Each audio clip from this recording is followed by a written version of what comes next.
इस मूवी का कॉन्सेप्ट थोड़ा पेचीदा है। इसमें दो भाई बहन एक साथ खाते हैं, एक साथ सोते हैं, वो भी न्यूड। पर उनकी लाइफ में एक लड़का आ जाता है और यह लड़का इस मूवी में क्या क्या करेगा हम आगे देखेंगे। इस मूवी में एक मैथ्यू नाम का लड़का है जो अपनी पढ़ाई पूरी करने के लिए अमेरिका से पेरिस आता है। मैथ्यू को मूवी देखना काफ़ी पसंद है। मैथ्यू कॉलेज जाता है। वहाँ पर कुछ लोग रिस्ट्रिक्शन हटाने की मांग कर रहे थे। मैथ्यू भी उन लोगों में शामिल हो जाता है। वहाँ उनकी मुलाकात इसाबेला से होती है। इसाबेला उनसे पूछती है, क्या तुम अकेले हो? क्या तुम्हारा कोई फ्रेंड नहीं है? तो मैथ्यू कहता है, हाँ मैं अकेला हूँ, मेरा कोई फ्रेंड नहीं है। यह सुन इसाबेला अपने भाई थियो से मिलवाती है।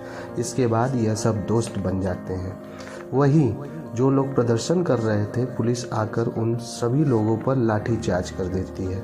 सभी लोग वहां से भाग निकलते हैं। जब रात को यह लोग जा रहे होते हैं तो यह मूवीज़ की बात करते हैं। मैथ्यू इस बात से खुश था कि उनके दो फ्रेंड बन गए हैं। घर जाकर वह अपने मॉम को लेटर भी लिखता है और अपने नए दोस्तों के बारे में बताता है। मैथ्यू जब सुबह उठता है तो उसके पास थियो का फ़ोन आता है जो कि उसे रात में डिनर के लिए इनवाइट करता है। मैथ्यू उसके घर जाता है। इसाबेला उसे अपने मॉम डैड से मिलाती है। इसाबेला के पिता एक लेखक होते हैं और डिनर करते वक्त वे बताते हैं लिखने का इंस्पिरेशन कैसे आता है।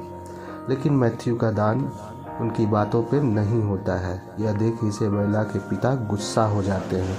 तब मैथ्यू बताता है कि वह इस लाइटर को देख रहा था। मैथ्यू कहता है उस दुनिया में हर जगह संगीत है, जैसे कि इस लाइटर में एक ब्यूटीफुल संगीत बजता है। मैथ्यू की यह बात सुनकर इसाबेला के पिता काफ़ी इम्प्रेस हो जाते हैं और कहते हैं आज के जनरेशन में भी चीज़ों को इस तरह से देखने वाले लोग मौजूद हैं। फिर इसाबेला के मॉम डैड वहाँ से चले जाते हैं क्योंकि वह अपने काम के कारण यहाँ पर नहीं रहते हैं।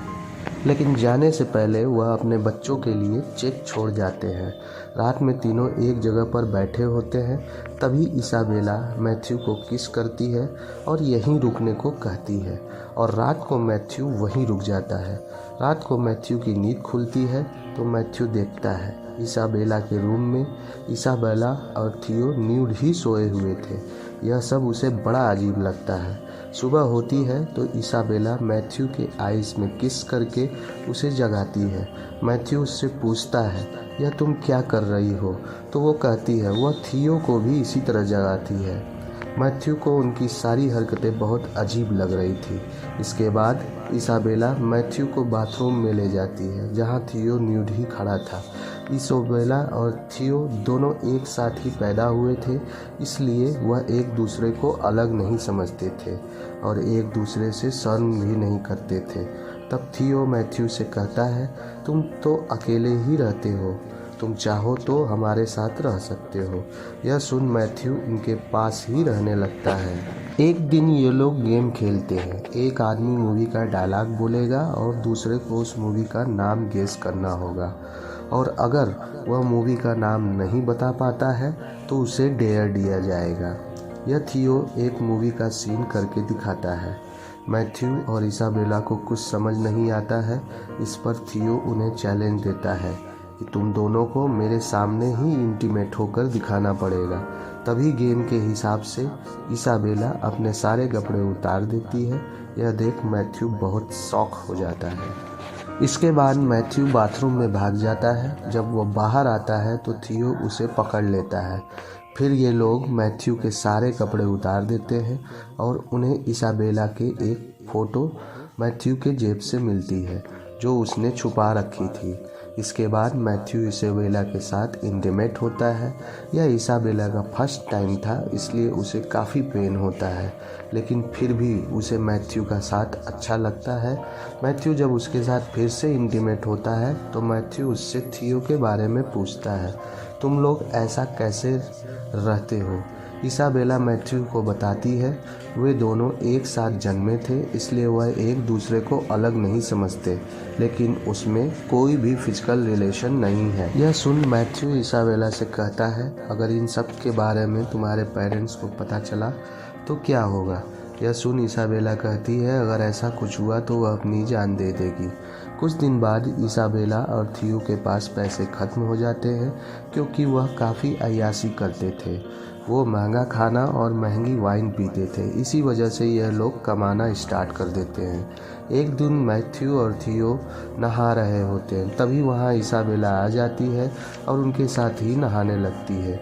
इसी बीच इसाबेला मैथ्यू से पूछती है, तुम हम दोनों से प्यार करते हो तो तुम्हें साबित करना होगा। यह कहकर ये दोनों मैथ्यू के बाल काटने लगते हैं। यह मैथ्यू को बिल्कुल अच्छा नहीं लगता है। वह कहता है तुम लोग बच्चों जैसी हरकतें क्यों करते रहते हो। मैथ्यू इसाबेला से कहता है तुम्हारा कोई बॉयफ्रेंड नहीं है, तुम्हें कुछ मालूम नहीं है, यह सब तुम अपने भाई के कहने पर करती हो। मैथ्यू को ऐसा बोलने पर इसाबेला उसकी गर्लफ्रेंड बन जाती है और उसके साथ डेटिंग पर जाने लगती है।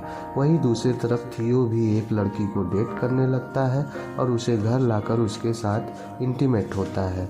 जब मैथ्यू और इसाबेला घर लौटते हैं तो वह देखते हैं मैथ्यू किसी लड़की के साथ है। उन दोनों की सिसकियाँ सुनकर इसाबेला परेशान हो जाती है। उसे बुरा लगता है और वह रोने लगती है। इसके बाद थियो मैथ्यू के साथ वाइन पीता है।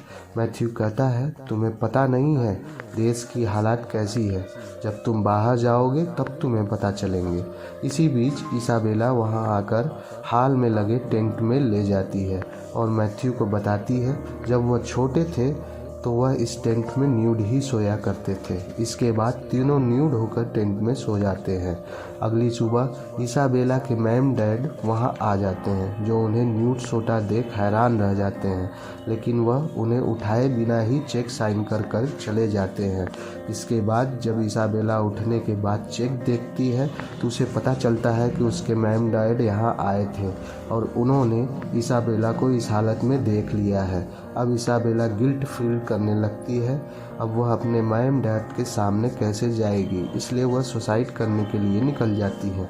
लेकिन तभी रेवोल्यूशन की भीड़ देखकर तीनों उसमें नारेबाजी करने लगते हैं। तभी थियो सबसे आगे चला जाता है और उनका रास्ता रोकने वाले पुलिस पर पत्थर फेंकने लगता है।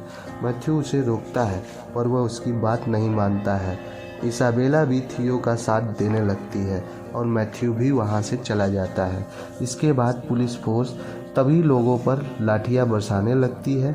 यह देख सभी लोग वहां से भाग जाते हैं और मूवी खत्म हो जाती है। इस फिल्म में भाई बहन के रिश्ते को दिखाया गया है जो बिल्कुल गलत है और मैथ्यू उन्हें बार बार समझाने की कोशिश करता है पर ये दोनों नहीं मानते हैं और लास्ट में मैथ्यू उन दोनों को छोड़कर चला जाता है। मूवी की स्टोरी अच्छी लगी तो लाइक, शेयर और सब्सक्राइब करें। Thanks for watching.